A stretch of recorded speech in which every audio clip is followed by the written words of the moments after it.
মাস গড়িয়ে বছর আসে, বছর যায় বছর আসে, ঠিক 940 বছর পর মালাকুল মাউত আদম আলাইহিস সালামের কাছে আসলেন। বললেন, আনা মালাকুল মাউত উকিলা বিকুম, আপনাদের জন্য আল্লাহ আমাকে বানিয়েছে রূহ কবজ করতে। ও আদম, আবুল বাশার, পৃথিবীর প্রথম মানব, প্রথম নবী, আপনার সময় শেষ, রেডি হন। কি হন? খেলা শুরু হয়, এখনই রূহ কবজ করে নিয়ে যাব।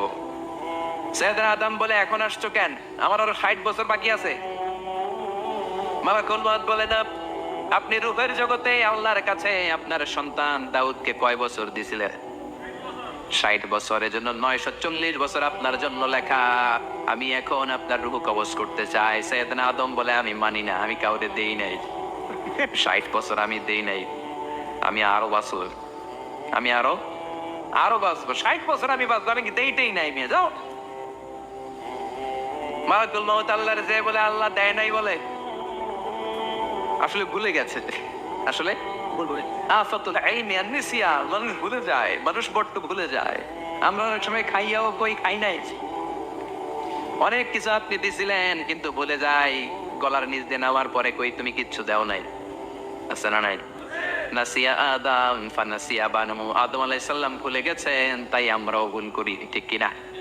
এজন্য আমাদের নেতারাও বলে, এটা দেব ওটা দেব, নির্বাচনের পর সব ভুলে যায়। আছে না নাই? ওই যে আদম আলাইহিস সালাম বলছে, আমরা ভুলে যাই। অন্যদের দোষ কি? ভুলে যায়, বেমালুম ভুলে যায়। আল্লাহ বললেন, মালাকুল মাউত আর জোরাজুরি করো না। 940 নয়, ঠিক 1000 বছর পরে আদমের কাছে যাবা। আমি আমার আদমের ভাগ্যে এই জিনিসটাই রেখে দিয়েছিলাম রে মালাকুল মাউত। আমি আগ থেকে এটাই রেখেছি। আমি জানতাম সে ভুলে যাবে। চিল্লা এখন সুবহানাল্লাহ। তার মানে পৃথিবীর সবচেয়ে লম্বা মানুষ, 60 হাত লম্বা, এত শক্তিশালী আদম আলাইহিস সালাম শ্রীলঙ্কা প্রথম নেমেছিলেন। এক লাফ দিলে আদামাইন চলে যাইতেন। সুবহানাল্লাহ। কি লম্বা মানুষ, থাকতে পারছে? কথা নাই।